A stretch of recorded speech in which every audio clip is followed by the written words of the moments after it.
good people. Saya Safitri. Dan saya Sandi. Kami suami istri yang saat ini tinggal di Singapura.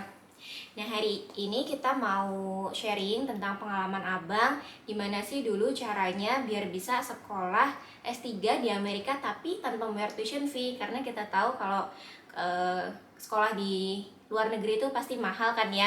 Nah, kita mau bahas gimana caranya biar bisa mendapatkan pendidikan tinggi tapi gak harus bayar gitu.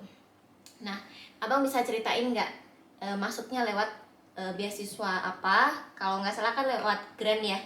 Nah, lewat grant, nah itu prosesnya seperti apa? Ya, jadi bentuknya itu adalah dari departemen punya grant, departemen itu punya funding, kemudian dari situ saya apply ke departemen, kemudian dalam proses itu ada proses seleksinya, kemudian kalau misalkan diterima dan saya saat itu sudah diterima, itu dapat arrangementnya, itu dapat free tuition dan juga dapat stipend atau uang saku atau upah secara umum seperti itu. Oke, berarti sebenarnya ini adalah salah satu bentuk beasiswa juga ya, tetapi yang diberikan oleh departemen atau kampus itu sendiri, bukan dari pemerintah Indonesia ataupun pemerintah Amerika ya? Iya betul, itu dari departemen. Tapi kalau dari departemen mereka kita harus kerja di sana. Jadi kita kerja di departemen tersebut dan dari situ kita bisa dapat stipend dan dari itu kita bisa dapat free tuition. Oke, nah untuk step pertamanya nih, berarti kan Abang harus tahu dulu ya list universitas mana aja dan jurusan apa yang mau dituju. Ya betul. Nah itu nyarinya gimana caranya? Kalau dari kasus saya saat itu saya cari, saya tahu saya mau apply ke Department of Physics. Jadi kalau saya mau cari Department of Physics, saya itu punya list dulu 100 university in United States dari ranking 1 sampai ranking 100 yang sudah ada Department of Physics-nya. Dan dari Department of Physics website-nya saya cari, kemudian saya lihat ada nggak program PhD, kemudian saya cari ada nggak program teaching assistant, ada nggak punya funding nggak, kemudian kalau mereka ada dua-duanya, saya kontak sekretarinya.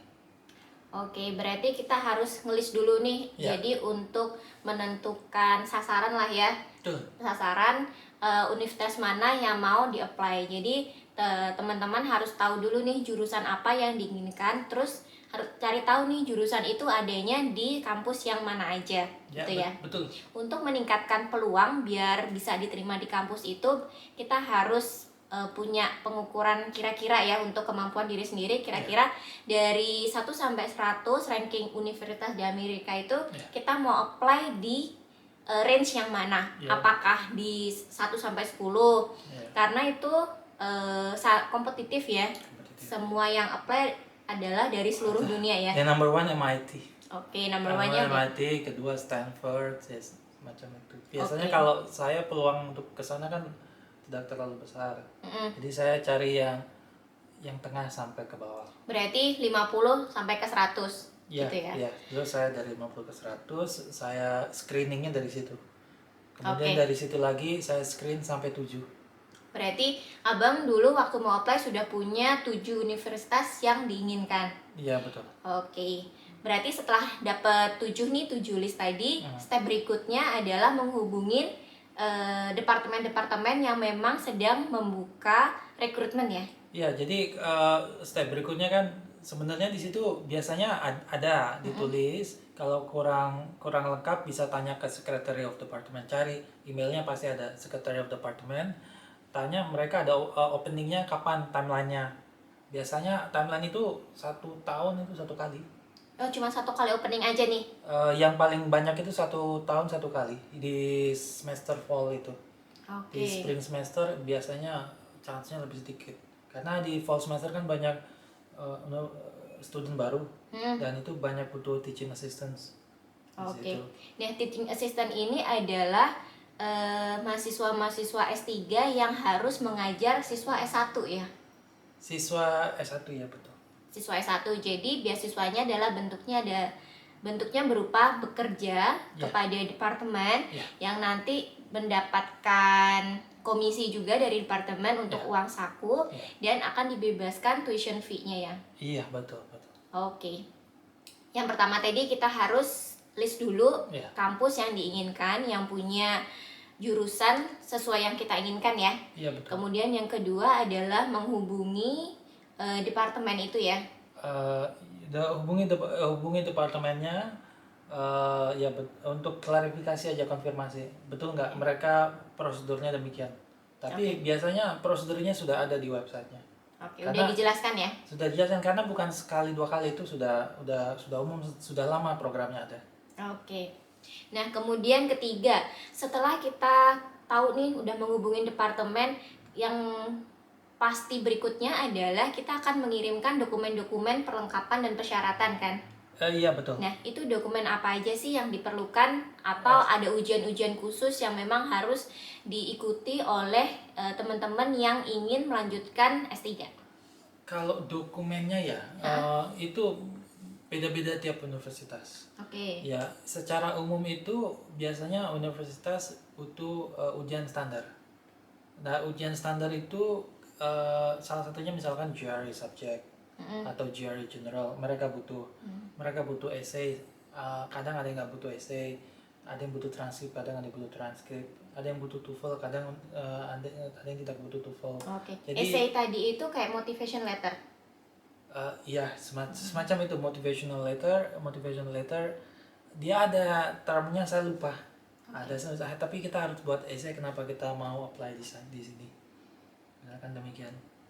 Oke. Nah, yang tadi untuk ujiannya kayak GRE ataupun GRE Physics gitu ya. Nah, itu cara ujiannya gimana? Kita apply-nya online. Kalau kayak semacam kita apply TOEFL, GRE Physics itu apply-nya online. Kalau di daerah Jakarta itu udah banyak ya site-nya ya. Kalau yang susah itu GRE subject. GRE subject itu dia nggak tiap minggu ada. Jadi GRE subject itu setahun itu 3 kali dibuka. Itu juga hanya ada di kota tertentu. Di waktu saya di Bandung. Jakarta nggak ada. Jadi saya harus travel ke Bandung buat ujian GRE subject. Nah, itu ada passing grade-nya nggak, atau hasil tesnya yang tadi langsung minta dikirimkan aja ke universitas atau ke departemen? Jadi kalau kita apply online dari namanya ITS, kalau nggak salah organisasinya, yang dia holding semua tesnya itu. Kalau kita apply itu kita dapat gratis, bisa ngirim ke 4 universitas. Official result. Jadi official resultnya itu bukan bentuk sertifikat, harus dikirim langsung dari organisasi tersebut. Kalau kita ikut, kita dapat gratis 4 otomatis langsung dikirim ke departemennya. Kalau mau apply 7 berarti 3 nambah lagi, bayar sendiri. Nambah biaya ya? Nambah biaya sendiri. Jadi hasil tesnya tadi langsung dikirimkan ke departemen-departemen. Jadi departemen-departemen yang kita apply, alamatnya berarti kita udah harus kasih ya? Alamatnya udah harus dikasih. Atau biasanya kalau apply online itu udah ada listnya. Jadi University of ini, Department of ini, mereka udah punya listnya. Kalaupun nggak ada, kita tulis alamatnya aja. Jadi langsung selesai kita ujian, langsung di grading, langsung dikirim ke mereka. Nah, selain dokumen tes tadi, ada dokumen lain nggak yang harus kita kirimkan secara terpisah ke departemen yang kita apply? Ada satu, misalkan rekomendasi. Biasanya mereka minta 3 rekomendasi. Kemudian selain rekomendasi ada essay. Kemudian juga ada application form dan lain-lain, itu kita isi semua. Saya kirim menggunakan FedEx. FedEx karena cepat ya? 2 hari sampai. 2 hari sampai. Oke. Nah, untuk calon mahasiswa PSD tadi, kalau misalnya dia diterima, apa yang harus dia lakukan dan juga apa yang dia dapatkan dari departemen? Kalau udah dapat offer letter maksudnya, iya, sudah betul. Jelas keterima. Kalau dapat offer letter, itu di offer letternya tertulis benefitnya apa aja. Ya, apakah tuition free, apakah dapat stipend, kalau dapat stipend berapa, apakah dapat insurance-nya berapa, apakah dapat additional funding berapa, summer dapat funding berapa, itu semua ditulis secara rinci di offer letter. Kalau versi yang pengalaman abang dulu, abang dapatnya apa aja? Saya dapat free tuitions, dapat insurance, asuransi, Asuransi kesehatan ya? kesehatan, medical sama dental. Kemudian saya dapat 1 tahun itu guarantee funding lah. Kan tadi stipend, asuransi, kemudian free tuitions, kemudian juga summer stipend juga. Jadi Stipend itu maksudnya uang saku uang saku. ya buat kehidupan kita. Mm-mm. Upah dalam bahasa Indonesianya. Oke, itu dikasihnya tiap bulan. Dikasihnya tiap bulan tapi kontraknya per tahun. Itu uang sakunya kalau boleh tahu, kira-kira cukup nggak sih untuk membayar kehidupan di sana? Kalau single cukup sekali. Cukup sekali ya. Hidupnya Bisa nabung? nyaman. Nyaman. Oh, oke. Nabung bisa dan hidup itu nyaman. Tapi sekali lagi itu tergantung dari tiap universitas. Tergantung dari tiap departemen. Kadang ada departemen yang dia ngasihnya cukup karena kompetitif. Ada departemen yang misalkan dia ngasihnya agak tinggi supaya menarik banyak mahasiswa untuk masuk ke sana. Itu informasi besarannya Ya. adanya ketika di offering letter ya. Kalau yang ketika kita mau apply itu masih belum ada informasi itu. Sebenarnya ada. Oh, udah Ada. dijelaskan ya di Tapi awal. bukan di websitenya. Oke. Ada cari informasinya tersebut ada karena kita ada forumnya. Oh, Jadi para forum berarti kita bisa nanya ke senior-senior ya. Tanya ke senior bisa. Atau kita tanya ke sekretariatnya ada, boleh kok. Oh, oke. Sekretaris mereka pasti mau jelasin. Oke, jadi sebelum ada offering letter, belum ada kepastian kita diterima, nggak apa-apa ya, kita mau nanyain kira-kira benefit apa aja yang nanti bisa kita peroleh dan juga tadi kan udah dijelasin benefitnya. Nah, sekarang jelasin apa kewajiban kita biar bisa mendapatkan benefit tersebut. Kewajiban kita satu, kita harus kerja maksimal 20 jam. Maksimal ya? Maksimal. Ya, itu biasanya 20 jam dalam seminggu. 1 minggu. Seminggu. Dari 20 jam kita kerja di sana dan kita juga harus ngambil course sebagai graduate students, sama kita harus make a progress as a PhD student. Nah, itu berarti kan bekerja sekaligus ada progres untuk PSD itu bentuknya seperti apa? Kalau bekerja itu biasanya udah ada assignment-nya. Jadi awal semester kita ngumpul, Sandi dapat ini assignment-nya. Itu istilahnya ngajar ya? Ngajar di kelas-kelas untuk siswa S1. Siswa S1 ya, betul. S1 atau pre-medical biasanya. Setelah itu ya kita juga course siangnya. Belajar untuk program PSD-nya itu sendiri ya? Program PSD kita harus ngambil course berapa kredit, sama kalau udah nggak ada course lagi ya kita harus research. Oke. Harus ngesain research, dissertation thesis. Nah, untuk risetnya itu sendiri pas kita apply program PSD-nya sudah harus ada draftnya gitu nggak sih? Enggak, jadi karena kita kan apply ke departemen, jadi selama setahun 2 tahun ya kita ngambil course, dan selama itu kita bebas mau cari interestnya kemana. Dan kita kalau udah dapat interest, kita boleh kerja sama salah satu profesor di interest di bidang research ini gitu. Kalau mau lanjut, kalau enggak ganti profesor pun boleh. Bisa, karena funding kita nggak dari profesor, funding saya nggak dari profesor, funding saya dari departemen. Jadi selama saya ngajar di departemen, saya garanti funding. Oke, dari penjelasannya tadi kita bisa summary untuk step-stepnya. Yang pertama adalah kita harus seleksi dulu ya, universitas mana aja yang mau kita tuju, terutama yang punya jurusan yang kita inginkan. Kalau contohnya Bang dulu adalah jurusan fisika ya. Physics ya.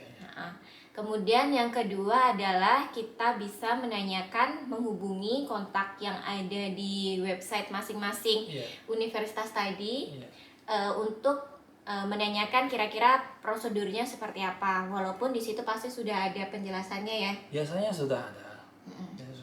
Oke. Kemudian yang step ketiga adalah mempersiapkan segala dokumen yang dipersyaratkan biar kampus itu yakin bahwa kita adalah kandidat yang performanya bagus.